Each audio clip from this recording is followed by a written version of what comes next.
ಹಿರಿಯರೇ ಮತ್ತು ಮಿತ್ರರೇ, ಎಲ್ಲರಿಗೂ ನಮಸ್ಕಾರ ಮತ್ತು ಈ ಕಾರ್ಯಕ್ರಮಕ್ಕೆ ಸ್ವಾಗತ. ಇಂದು ನಾವೆಲ್ಲ ಒಂದು ಮಹತ್ವದ ಒಂದು ವಿದ್ಯಮಾನಕ್ಕೆ ಸಾಕ್ಷಿ ಆಗ್ತಾ ಇದ್ದೇವೆ.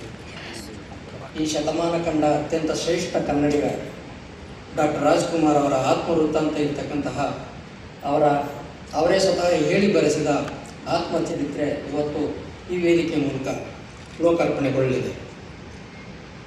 ಈ ಸಂದರ್ಭದಲ್ಲಿ ಇದೊಂದು ನನ್ನ ಪ್ರಕಾರ ಇದೊಂದು ಚಾರಿತ್ರಿಕವಾದಂಥ ಸಂದರ್ಭ ಅಂತ ನಾನು ಭಾವಿಸ್ತೇನೆ. ಸೊ ಅದಕ್ಕೆ ಸಾಕ್ಷಿಯಾದಂತಹ ನಿಮ್ಮೆಲ್ಲರನ್ನು ಅತ್ಯಂತ ಪ್ರೀತಿಯಿಂದ ಮೊಟ್ಟ ಮೊದಲಿಗೆ ನಿಮ್ಮನ್ನು ಅತ್ಯಂತ ಪ್ರೀತಿಯಿಂದ ಸ್ವಾಗತಿಸ್ತೇನೆ. ರಾಜ್ಕುಮಾರ್ ಅವರ ಪರಿಭಾಷೆಯಲ್ಲಿ ಹೇಳೋದಾದರೆ, ಅಭಿಮಾನಿ ದೇವರುಗಳು ನೀವೆಲ್ಲ ಏನು ನಡೆದಿದ್ದೀರಿ, ನಿಮ್ಮನ್ನು ಅತ್ಯಂತ ಪ್ರೀತಿಯಿಂದ ಈ ಕಾರ್ಯಕ್ರಮಕ್ಕೆ ಸ್ವಾಗತಿಸ್ತೇನೆ.